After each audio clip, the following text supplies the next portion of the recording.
할렐루야. 이 사도행전 말씀을 통해서 계속 은혜를 받고자 합니다.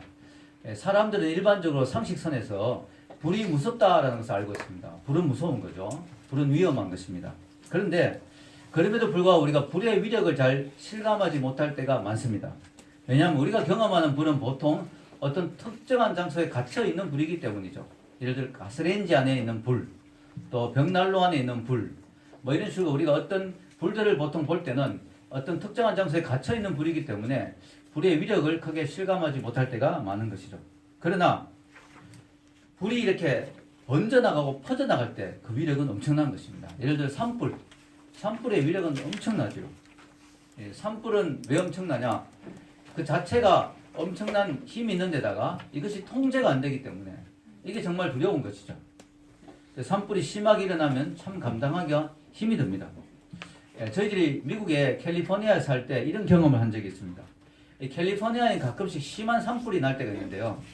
한 번은 자고 일어나서 밖으로 나왔는데 집 바깥에 하얀 눈이 가득 쌓여 있는 거예요. 근데 그때가 여름철이었거든요. 그래서 이게 무슨 눈이 이렇게 때에 맞지 않게 눈이 왜 이렇게 많이 와 있는가 싶어서 봤더니 그게 눈이 아니고 하얀 재였습니다. 재. 그 인근의 어떤 산에서 불이 나는데 그렇게 가까운 거리도 아니어서 꽤 멀리 떨어진 거리였는데 산불이 심하게 나니까 그 나무들이 타서 재가 돼가지고 그것이 지역에 다 내려앉은 거예요. 이것이 얼마나 심했는지 눈이 하얗게 쌓인 것 같이 착각이 들 정도로 그렇게 쌓이는 것을 보면서 야 정말 산불이 무섭구나 하는 생각을 했습니다. 여러분 오늘 성경에 나오는 이 스데반의 순교와 그에 따른 핍박 그로 인해서 교인들이 흩어지면서 복음이 퍼져나갔는데요. 이것이 바로 오늘 산불과 같이 엄청난 불이 되었던 것이죠. 이 복음이 예루살렘 성 안에만 있을 때는 이렇게까지 걷잡을 수 없는 불이 아니었어요. 어떻게 보면 통제되는 그 종교 당국자들이 통제할 수 있는 수준의 불이었습니다. 근데 이것이 핍박으로 인해서 흩어지면서 이 불이 마치 여원의 불길처럼 마른 풀밭의 들판의 불길처럼 그냥 불이 확 번져나가 버린 거예요. 너무 놀라운 이야기죠. 핍박이 통제가 탄압이 그 불길을 끄트릴 줄 알았는데 오히려 반대로 엄청나게 불길을 퍼뜨리는 결과가 오게 된 것입니다. 물론 핍박의 바람이 세다고 언제나 이런 결과가 나오는 건 아닙니다. 핍박의 바람과 함께 뭐요? 성령의 바람이 같이 합쳐질 때 이런 놀라운 결과가 나오는 거죠. 오늘 성경에 보면 스데반의 죽음 이후의 상황에 대해서 자세한 기록이 나옵니다. 여기 보면 사울이 스데반의 죽음을 당연하게 여겼다 이런 말이 나오죠. 자, 우리 1절에서 2절까지 한번 위에 읽어보겠습니다. 사울은 그가 죽임당함을 마땅히 여기더라. 그날에 예루살렘에 있는 교회에 큰 박해가 있어 사도 외에는 다 유대와 사마리아 모든 땅으로 흩어지니라. 경건한 사람들이 스데반을 장사하고 위하여 크게 울더라. 여기 보면 스데반의 죽음에 대하여 대조적인 두 집단의 모습이 나옵니다. 하나는 스데반의 동료들, 같은 교회 성도들, 이들은 스데반의 죽음을 보면서 너무 안타까워하고 그 시신을 장사하면서 어떻게 했다고요? 크게 울었다고 했습니다. 왜냐하면 마음이 아프니까 스데반이 돌에 맞아 죽었으니까 너무 마음이 아프잖아요. 왜냐하면 스데반은 교회에서 큰 칭찬받고 인정받고 성령과 지혜가 충만한 너무 귀한 인재였는데 교회에서 인재를 잃게 되면 마음이 아프잖아요.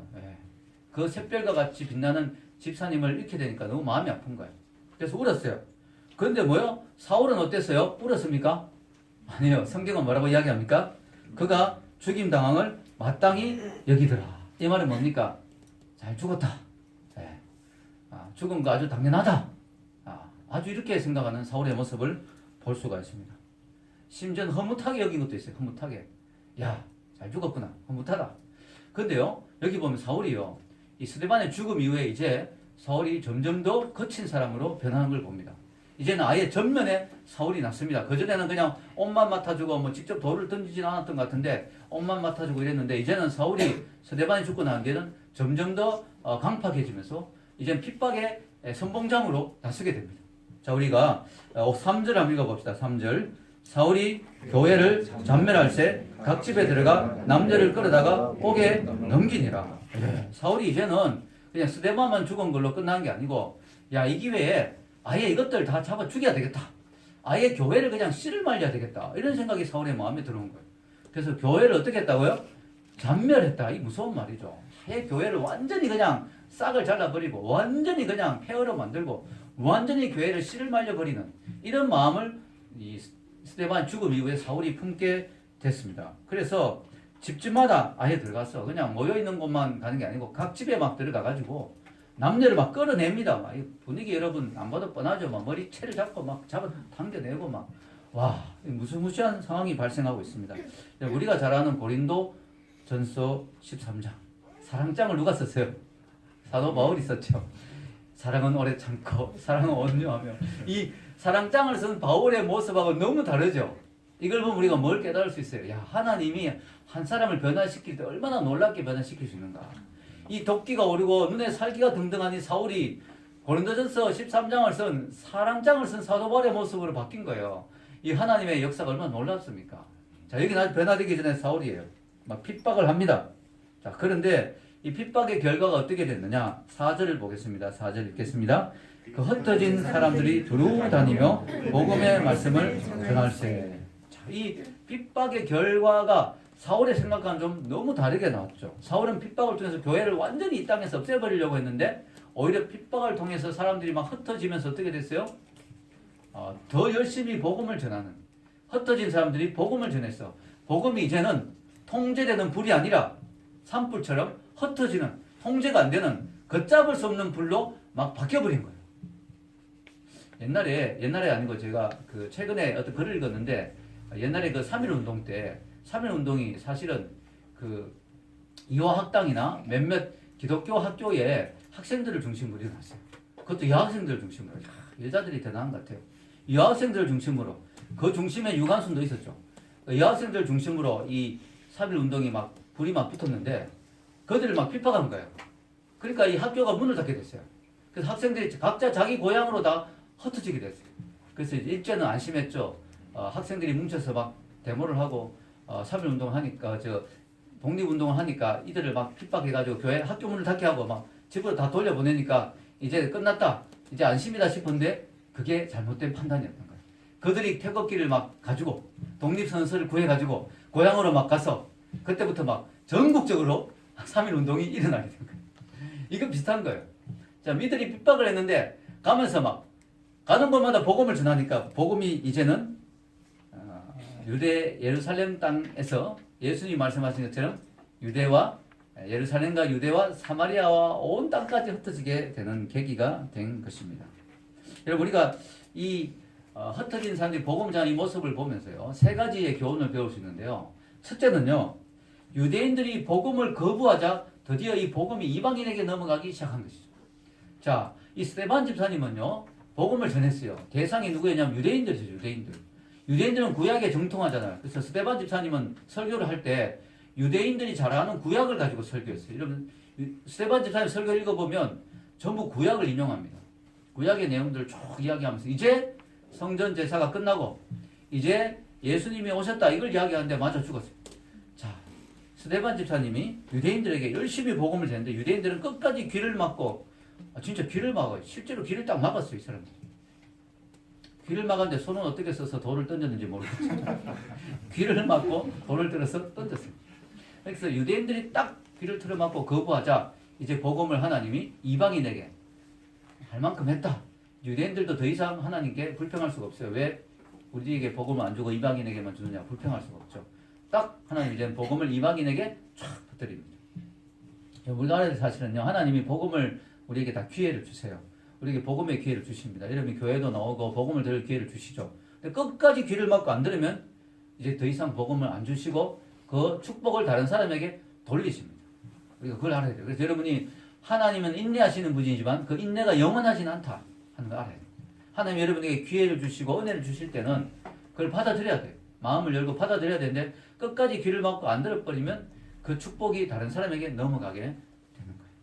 자, 두 번째는 우리가 깨달을 수 있는 것은 초대교회 성도들이 땅 끝까지 복음을 전하라고 하는 예수님의 명령에 순종하지 않았기 때문에 이런 일이 일어난 거예요.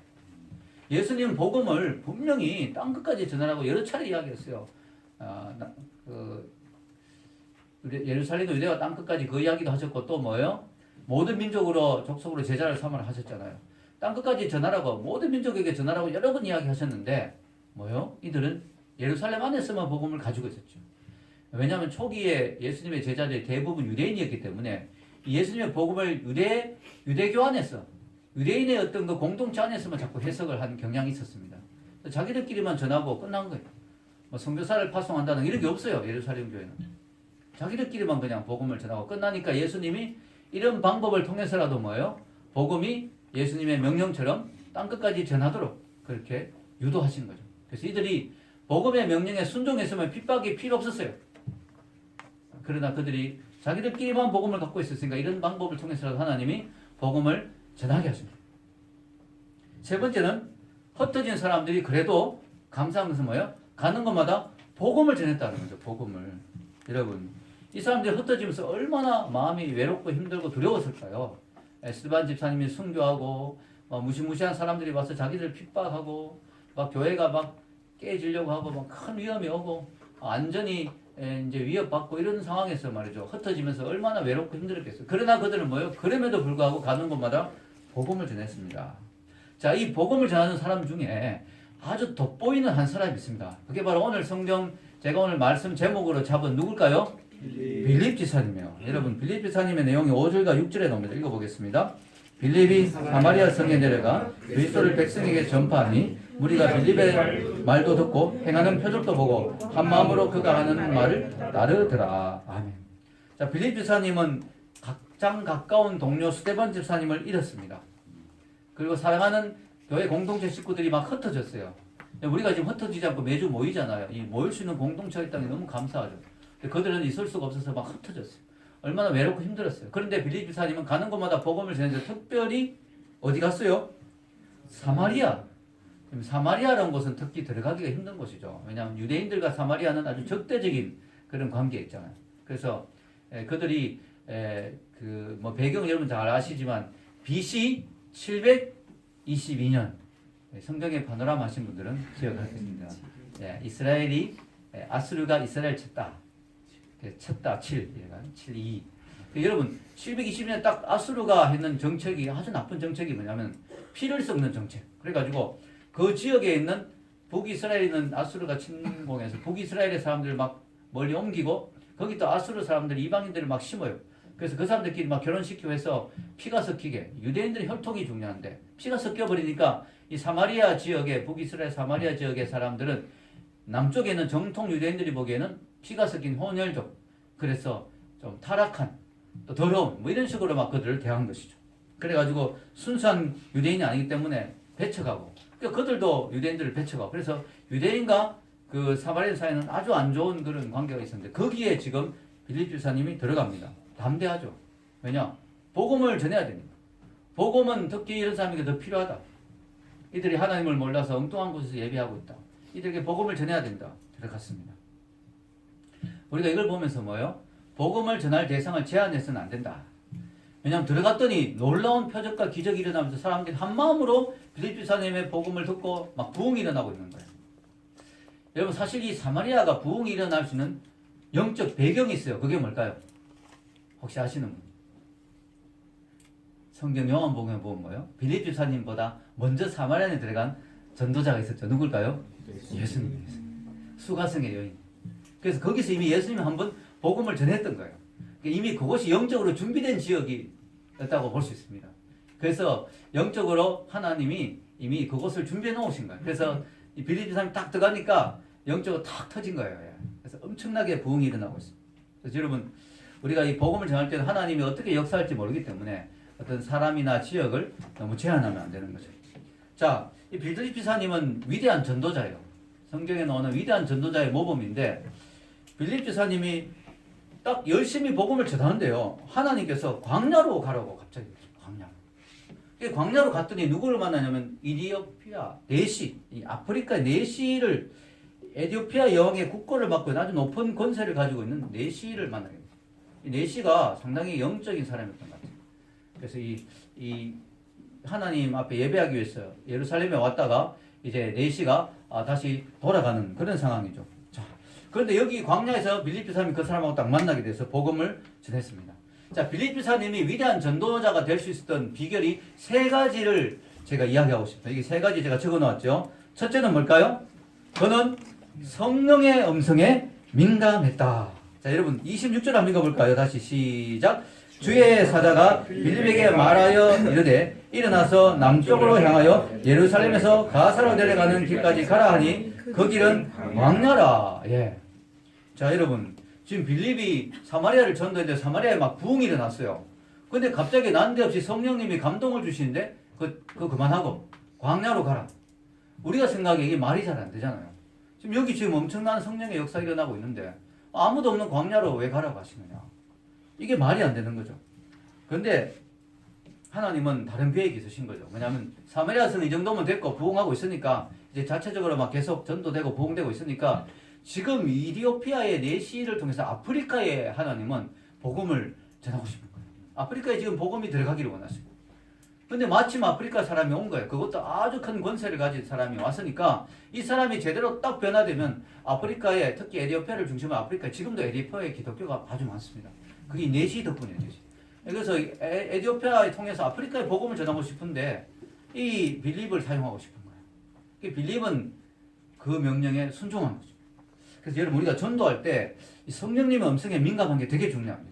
전도할 때 막 기분대로 막 전도하는 게 아니라 기도하면서 성령님 오늘 제가 누구에게 가서 전하기를 원하십니까? 누가 이 복음 오늘 받을 준비가 된 사람입니까? 하나님이 예비하신 영혼 오늘 누굽니까? 이런 걸 계속 물어보면서 성령님과 계속 뭐예요? 우리가 뭐예요? 전쟁할 때 뭐예요? 계속 본부에 무전하고 연락하잖아요. 우리가 어느 곳으로 지금 진격해야 됩니까? 저쪽이 지금 허술하다. 저쪽을 지금 가야 된다. 뭐 이쪽에 작전상 저쪽으로 가야 된다. 우리가 지금 계속 성령님과 계속 교신하면서 우리가 전도해야 돼요. 그냥 막 전도한. 여러분도 이 직장에서나 친구들 가운데 뭐 전도할 때도 자꾸 성령님께 물어봐요. 성령님 오늘 누구를 집중적으로 타겟을 삼아야 될까요? 제가 30년 전에 유럽 선교를 한 적이 있습니다. 한 달 동안. 그때 이제 젊을 때죠. 여러분보다 더 어릴 때. 진짜 그때 덜 어릴 때도 있을 때였습니다. 어쨌든 30년 전에. 자, 여러분 그때 제가 신학교 가서 1학년 때 여름 방학이었어요. 그래서 제가 가을부터 교회 전도사가 됐는데 그때까지는 교회를 맡지 않았거든요. 한 학기 동안. 그래가지고 이번 기회가 아니면 내가 한 달씩 비우기 어렵다 이래가지고 이제 딱 마음 먹고 이제 그때 제가 또 영어에 막 불이 막 붙어 있을 때라 영어를 좀 하고 싶어서 영어를 하는 그런 선교지가 없나 하니까 유럽이 있었던 거예요. 유럽에 이제 선교를 갔는데요. 한 달 동안 스위스, 이탈리아, 독일, 또 네덜란드 막 가서 우리가 그때 한 게 뭐냐면은 한복을 가져갔어요. 그래가지고 찬양 기타로 한 형제가 막 기타 치면서 막 찬양 막 부르면 우리는 한복 입고 옆에서 막 율동하는 거예요. 그러니까 영어로 막 찬양하면서 그죠? Blessed be the Lord God Almighty, who is and is, who was, is and is to come 막 부르고 막 찬양. 그건 막 전도 막 되는 거예요. 근데 이제 한 번은 독일에 어떤 할머니들이 있는 양로원에 갔어요. 거기서 또 우리가 찬양을 하고 거기 할머니들 막 모였어요. 거기서 이제 제가 영어로 이제 설교를 했죠. 예수님을 전했죠. 그러니까 옆에 독일 사람이 독일 말로 번역을 해주는 거예요. 그래서 이렇게 전도를 하는데 할머니들이 열심히 듣는데 그 중에 어떤 할머니가 눈에 딱 들어왔어요. 이 할머니가 제 설교를 듣는데 눈물을 쫙 흘리는 거예요. 아, 저 사람이구나. 오늘 하나님이 예배해 놓으신 할머니가 바로 저 사람이구나. 해서 그 사람을 특히 쳐다보면서 열심히 복음을 전했어요. 그리고 거의 이제 마치면서 이제 할머니가 다가 할머니 그래서 제 복음을 들으셨죠. 예수님을 영접하겠습니다. 할머니가 뭐 별로 관심이 없다. 너무 황당한 거죠, 제가. 아니, 할머니 그러면 아까 눈물 흘린 건 뭐예요? 하니까 이틀 전에 자기 개가 죽었대요. 근데 설교를 듣고 있는데 갑자기 자기 개 생각이 나더라고요. 제가 그 개하고 좀 닮았는지. 그래가지고 그 개 생각이 갑자기 나서 울었다는 거야. 너무 황당한 거죠. 저는 험불 켠 거죠, 완전히. 뭐지 이거 이런 생각이 딱 들면서 고개를 딱 돌리는데요. 갑자기 저 구석에 있는 별로 관심을 안 가졌던 할머니가 눈에 딱 들었는데 갑자기 그때 성령님이 그때 제가 한 달 동안 막 기도하면서 열심히 전도해서 성령에 좀 민감했거든요. 성령님이 갑자기 제 음성에 말씀하시는 거예요. 이게 설명하기 어려운데 제 마음에 이런 감동. 오늘 준비된 영혼은 저 할머니다. 저 구석에 있는 저 할머니에게 가라 이러시는 거예요. 그래서 제가 그 할머니와 대화를 갑자기 마무리하고 그 할머니가 다가갔어요. 할머니 복음을 다시 한번 제가 설명할 때 좀 들어보세요 하면서 복음을 듣는데 할머니가 열심히 듣는 거예요. 그런데 그 옆에 있는 할머니들은 막 지루하다는 듯이 벌떡 일어나더니 다 가버리는 거예요. 이 할머니는 끝까지 앉아서 복음을 듣는 거예요. 그래가지고 마지막에 예수님을 영접하겠습니다 하니까 눈물을 흘리면서 예수님을 영접한 거예요. 그러면서 그 할머니가 했는 말이 지금도 기억나요. 당케. 독일 말로 땡큐죠. 감사합니다. 그 할머니가 끝에 예수님 영접하고 말이죠. 당케. 그래서 제가 얼마나 감사했는지 오늘 내가 이 복음을 전하면서 준비된 영혼이 저 눈물 흘리는 할머니인 줄 알았는데 알고 보니까 그 할머니는 그냥 개가 죽어서 슬퍼서 울었던 할머니고 알고 보니까 오늘 준비된 영혼은 저 할머니였던 거예요. 그래서 그때 제가 느낀 게 우리가 이 전도를 할 때 복음을 전할 때 진짜 성령님의 음성에 민감해야 되겠다. 아멘. 성령님 음성에 민감해야겠다. 이 빌립 집사님이 막 지금 전도된 거 신나가지고 막 사마리아 성 막 보고 있다면 그분이 영적으로 둔한 분이었으면 광야로 못 갔겠죠. 그러나 그분은 영적으로 민감한 분이었기 때문에 갑자기 성령님이 마음에 광야로 가야 되겠다. 그래서 광야로 가게 된 거예요. 그래서 우리가 언제나 복음을 전할 때는 성령의 안테나를 높이 세우고 성령님의 음성에 민감해야 될 줄로 믿습니다. 우리가 보기에 저 사람이 준비된 영혼이다 싶은데 아닐 수도 있고요. 저 사람은 아니다 싶은데 저 사람이 준비된 영혼일 수 있기 때문이죠. 두 번째는 그는 적극적인 순종의 사람이었다. 여러분, 이 지금 4시가 오고 있는데요. 이 4시가요, 딱 수레를 타고 지나가고 있었어요. 만약에 이 빌립 집사님이 좀 늦게 나갔다. 그럼 어떻게 됐을까요? 가버렸어. 늦었어. 없어. 네. 여러분, 우리가 순종은 타이밍이 중요해요. 하나님 내 마음에 어떤 감동을 주시잖아요. 뭘 하라라고 감동을 주실 때 적극 순종하는 게 중요해요. 이 빌립 집사님은 적극적인 순종의 사람이었어요. 순종은 늦춰지면요, 효과가 없을 때가 많아요. 하나님은 타이밍의 하나님이세요. 시간에 딱 맞춰서 하시거든요. 그래서 딱 이 빌립이 참 좋았던 게 순종의 사람이었고요. 적극적인 순종. 그런데 하나님이 딱 광야로 가라 할 때요, 하나님께 뭐 묻잖아. 하나님 왜 광야입니까? 지금 전도가 잘 되고 있는데 여기 더 해야죠. 뭐 아니면 하나님 좀 이따가 갈게요. 좀 얘기 좀 더 하고 갈게요. 뭐 이런 식으로 안 했어요. 그는 딱 감동이 왔을 때 바로 순종했어요. 이 감동이 올 때 바로 순종하는 게 중요하죠. 이 빌립이 바로 적극적인 순종의 사람이었기 때문에 하나님이 그를 쓰신 거죠. 27절과 28절 다시 한번 읽겠습니다. 시작. 일어나 가서 보니 에디오피아 사람 곧 에디오피아 여왕 간다게의 모든 국고를 맡은 관리인 네시가 예배하러 예루살렘에 왔다가 돌아가는데 수레를 타고 선지자 이사야의 글을 읽더라. 딱 타이밍이 좋았던 것입니다. 그래서 여러분, 우리는 상식선에서 움직여야 되지만 때로는 상식을 넘어서는 하나님의 감동이 있을 때가 있어요. 그때는 순종해야 되죠. 예. 왜 저기 가라고 하실지? 오늘 저 사람 만나기 싫은데 왜 저 사람 자꾸 만나라고 하시지? 만나보니까 준비된 사람. 예. 그 유명한 뭐 하나님이 나의 기업을 소유하셨다 뭐 그런 것을 팀 하스 하나님과 함께하는 그 기업하는 그분도 자기가 어떤 분을 거래처에 누굴 만나게 했는데 그분이 별로 만나고 싶지 않은 분이었는데 그날 만났는데 하나님 감동을 줘서 복음을 전했더니 그분이 그 왕과 분이 복음을 받아들였다. 이런 것도 제가 읽은 적이 있습니다. 자, 세 번째는요. 그는 하나님의 말씀을 정확하게 이해하고 있었다. 왜냐? 이게 중요한 게요. 전도자가 말씀을 알아야 돼요. 말씀 모르면 전도를 하는데 어려움이 있죠. 전도하는데 뭐 신앙적인 질문이 들어온다든가 여러분 그렇다고 신학자가 될 수준까지는 안 돼도 좋습니다. 그러나 어느 정도는 알아야 복음을 제대로 전할 수가 있죠. 뭐 정 모르면 여러분 이렇게 하세요. 교회 가요. 우리 목사님이 설명해 줄 거예요. 그 방법도 있긴 있지만 어쨌든 지금 이런 경우는 교회 가요 하고 이럴 상황이 아니잖아요. 지금 술에 더 가버리는데. 그러니까 이 전도자는 성경을 좀 알아야 돼요. 그러니까 여러분이 전도자가 되고 싶다면 성경을 좀 알아야 될 줄로 믿습니다. 그래서 여러분 여기 보면 마침 만났는데 이 사람이 이사야서를 읽고 있어요. 이사야서를 어디 읽고 있느냐? 29절 30절까지 보면요. 읽겠습니다. 성령이 빌립들을 이르시되 이 수레로 가까이 나가라 하시거늘 빌립이 달려가서 선지자 이사야의 글 읽는 것을 듣고 말하되 읽는 것을 깨닫느냐. 자, 이사야의 글을 어디 읽고 있었을까요? 궁금하죠? 제가 오늘 본문에는 안 적어놨는데요.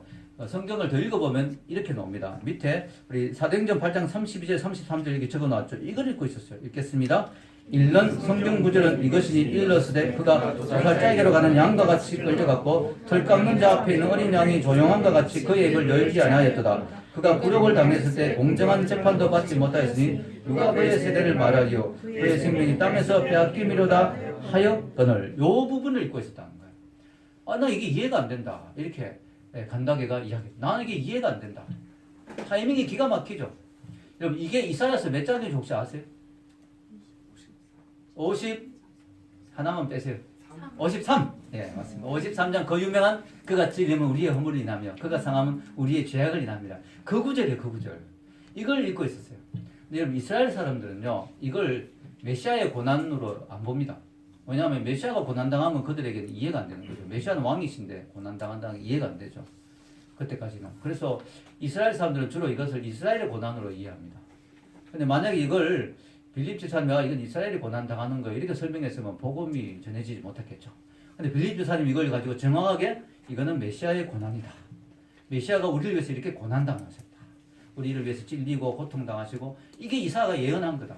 이게 지금 이루어졌다. 그분이 예수님이다. 이렇게 전한 거예요. 그래 내시가 예수님을 받아들이고 어떻게 보면 뒤에 쭉 읽어보면 그 자리에서 세례를 받습니다. 그 은혜 충만해서 갑니다. 예. 여러분 이게요 빌립 지사님이 성경을 잘 모르고 신앙적인 그런 지식이 없는 사람이었으면 어떻게 됐을까요? 막 헤매겠죠. 이게 저도 잘 모르겠는데 담임 목사님한테 좀 일단 좀 카톡 한번 보내보겠습니다. 뭐 이래 되면 안 되는 거죠. 이게 알아야 됩니다. 어느 정도 알아야 복음을 전할 수 있는 거죠. 그래서 여러분이 빌립 집사님을 보면서 우리가 전도자가 되기 위해서는 뭐예요? 기본적으로 세 가지. 기도를 많이 해서 성령님의 음성에 민감해야 된다. 성령이 준비해 놓으신 영혼을 볼 수 있어야 된다. 또 두 번째는 순종의 사람. 성령님이 감동을 줄 때 바로바로 순종한. 막 전도하기 싫을 때, 나 저 사람에게 전하기 오늘 부담스러운데, 그래도 감동이 줄 때 막 순종하는 사람. 세 번째, 하나님의 말씀을 내가 어느 정도 알고 있어야 된다. 자, 여기 보면 우리는 초대교회 성도들의 핍박과 흩어짐을 보는데요. 그들이 정말 아름다운 것은 뭐예요? 흩어져서 쫓겨가면서도 뭐예요? 복음을 전했다. 전하면서 갔다. 만난 사람마다 복음을 전했다.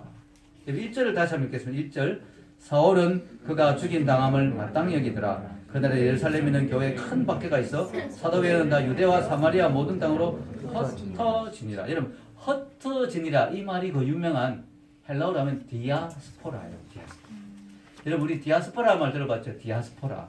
이스라엘 백성들을 디아스포라라고 한다면 이스라엘 백성은 불운한 참 하나님의 사명을 받은 백성이라서 또 그만큼 고난이 많은 것 같아요. 이스라엘 백성들은요 너무너무 고생을 많이 했죠.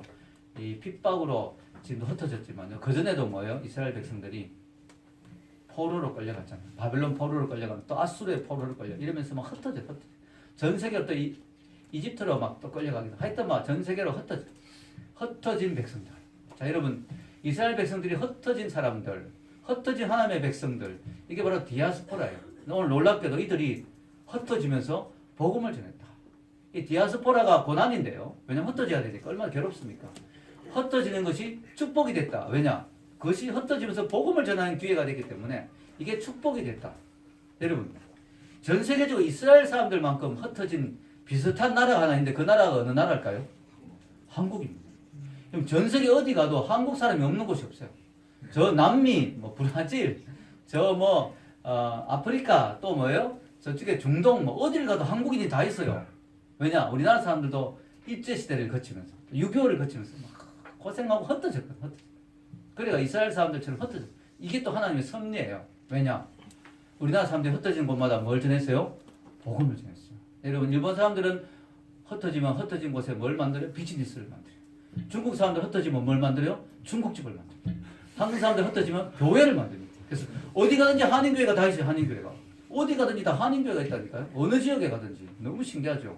이 한국 사람들이 하나님이 택한 백성, 초전 핏벌, 그래서 조선 핏벌, 조선 핏벌, 초전 핏벌. 그래서 우리 조선 사람들이 가는 데마다 복음을 전하고 교회를 세우고 이런 디아스포라의 놀라운 축복의 일을 한 것입니다. 할렐루야. 여러분 그래서요. 오늘 이 말씀을 보면서 우리는요. 우리의 사명을 깨달아야 돼요. 사명. 그렇구나. 하나님이 우리가 이 주일날 우리끼리 모여서 예배만 늘 드리면 얼마나 좋겠어요. 그죠? 우리 일도 안 해도 되고 직장에 가서 안 닦여도 되고 막 고생 안 해도 되고 우리가 여기서 편하게 예배만 드리고 찬양만 늘 하면 얼마나 좋겠어요. 그런 날이 옵니다. 우리 요한계시록에 공부해보면 뭐요? 하나님 보호자 앞에서 우리가 늘 평생 찬양만 하는 너무 행복한 날이 옵니다. 그러나 그것은 아주 멀리고 하나님 우리를 세상 속으로 흩어놓으신 이유가 뭘까요? 여러분 내일 되면 또 괴롭죠. 우리 직장을 다 들어가야 되니까. 그런데 뭐요? 그렇게 하신 이유가 뭘까요? 복음을 전하라고. 왜냐면 세상 사람들이 예수님을 모르니까 우리끼리 은혜 받고 우리끼리 천국 가버리면 세상 사람들 다 지옥 가야 되잖아요. 그러니까 하나님 우리를 흩어놓은 거예요. 이스라엘 백성이 흩어놓을 때 너무 외롭고 힘들고 괴롭죠. 뭐요? 그들을 흩어놓았기 때문에 이방인들도 복음을 듣고 구원받았잖아요. 하나님이 우리를 세상 속으로 흩어놓으신 이유가 바로 그거예요. 그곳에서도 복음을 전하라고. 아멘. 복음을 전하라고. 하나님이 준호를 흩어놓아서 갔기 때문에 우리 규현이 형제를 만났잖아요. 할렐루야. 그래서 예수님을 또 다시 이렇게 알게 되고 교회로 나오게 됐잖아요. 하나님을 믿게 됐잖아요. 여러분 얼마나 감사합니까? 그래서 여러분 우리가 몸담고 있는 이 세상이 힘들고 고통스럽죠. 하나님 우리를 흩어놓으신 이유가 있다는 거예요. 그 소명을 우리가 발견해야 돼요. 여러분 민들레꽃의 특징은요. 민들레꽃은요. 바람에 날려서 흩어지면서 떨어지는 곳마다 민들레꽃을 피운대요. 민들레꽃이 그렇게 퍼져나간대요. 우리가 민들레꽃과 같은 사람들이에요. 우리 디아스포라 하나님의 흩어진 백성들은 뭐예요? 가는 곳마다 복음을 전해야 될 줄로 믿습니다. 오늘 성경에 보면요. 흩어지는데 사도들은 남아있었어요. 왜? 교회를 누군가는 지켜야 되니까. 사도들 사실 생명을 건 거죠. 왜냐하면 교회를 지키다가 순교당할 수도 있거든요. 생명을 그런 거예요. 사도들은 교회에 남았고 복음은 누가 전했어요? 평신도들이 전했어요. 여러분이 자꾸 전도는 목사님이 하는 거지 이렇게 생각하면 안 돼요. 목사님은 전도하기 힘들어요. 왜냐 만난 사람마다 신학생이고 목사님이고 다 노예 목사님들이고 이 만난 사람마다 전도할 대상이 아니에요. 여러분이 만난 사람들이 다 안 믿는 사람들이에요. 아멘? 여러분들이 사실은 전도해야 돼요. 오늘도 보면 빌립 집사님, 스데반 집사님, 평신도들이 가면서 복음을 전한 거예요. 그럼 목사님은 뭐 하느냐? 여러분들이 복음을 효과적으로 전하기 위해서는 뭐예요? 여기서 교회에서 양육시키는 거예요. 여러분은. 이번에 교회 양육이 많이 하고 있죠. 여러분 원하시는 분은 양육을 받으십시오. 양육하고 또 원하시는 분 새가족 공부해야 됩니다. 새가족 공부하고 하면서 여러분 복음을 다시 정리하고 전할 수 있도록 잘해서 여러분 저희들이 목회자가 하는 일이 바로 그런 거예요. 여러분들을 잘 훈련시켜가지고 현장으로 내보내는 거죠. 마치 감독처럼 선수들을 잘 훈련시켜서 시합장으로 내보내듯이 여러분이 몸담고 있는 곳에 여러분을 내보내는 거죠. 이게 우리가 하는 것이죠. 여러분 자 기억하십시오. 여러분의 고난과 고통의 삶의 현장에는 동시에 뭐도 있다? 여러분의 사명도 있다. 아멘? 여러분의 사명도 있다. 여러분이 고난당하고 고통받고 힘든 이 직장, 삶의 자리, 학교 여러분 삶의 현장은 동시에 여러분의 사명의 자리다. 사명의 자리. 오늘 흩어진 사람들 보십시오. 거기가 바로 사명의 자리였어요. 여러분도 마찬가지예요. 그래서 여러분 우리가 고난이 닥칠 때 고난 가운데 절망하는 사람들은 평범한 사람들이에요. 고난이 닥칠 때 고난과 맞서 싸워 이기고자 하는 사람은 비범한 사람들이에요. 그러나 고난이 닥칠 때 그 고난 가운데서도 의미를 찾고 하나님의 뜻을 찾고 사명을 발견하는 사람들은 위대한 사람들이에요. 여러분들은 위대한 사람들이 되기를 축원합니다. 위대한 사람들이 되야죠. 이 세상은 우연이 없습니다. 여러분이 지금 있는 현재 삶의 자리가 우연히 있는 자리가 아닙니다. 우연히 거기 있게 된 게 아니라는 거예요. 하나님의 뜻이 있어서 여러분을 그런 삶의 자리에 놓으신 것이죠. 거기서 하나님의 뜻을 발견하는 것이 중요한 것입니다. 결론을 내리겠습니다. 여러분 보면 오늘 아프리카 내시에게도 복음이 전해졌죠. 원래 성경의 구약에 보면 내시들은 고자인데 여호와의 성에 못 들어옵니다. 근데 지금 하나님은 이제는 신약 시대가 돼서는 문을 활짝 연 거예요. 내시든 고자든 상관없는 거예요. 아프리카 사람도 흑인이든 뭐 피부색도 상관없는 거예요. 모든 사람에게 복음을 전하라고 예수님이 오픈하셨어요. 그러니까 여러분이 주위의 사람 중에 저 사람은 복음이 필요 없어요. 이런 사람 한 명도 없어요. 여러분이 만나는 모든 사람이 다 복음이 필요한 사람이에요. 아멘입니까? 그래서 여러분이 오늘 말씀을 붙들고 이제부터 여러분 내일부터 직장에 나가면 삶의 자리에 나가면 기도하십시오. 하나님 제가 복음을 전할 대상이 누굽니까? 성령님 저희가 성령님의 음성에 민감해서 제가 누구에게 복음을 전해야 될지 직장에 여러 사람을 만나도 누구에게 집중적으로 예수님을 전해야 될지 알게 해주시고 그를 위해서 기도하게 하시고 여러분이 복음을 전해서 내가 매일 자리한 삶의 자리가 내가 이 복음을 전하는 자리라고 생각할 때 여러분의 삶이 거룩한 사명의 자리가 될 줄로 믿습니다. 이런 애가 있기를 주의 이름으로 축원합니다. 같이 기도하겠습니다.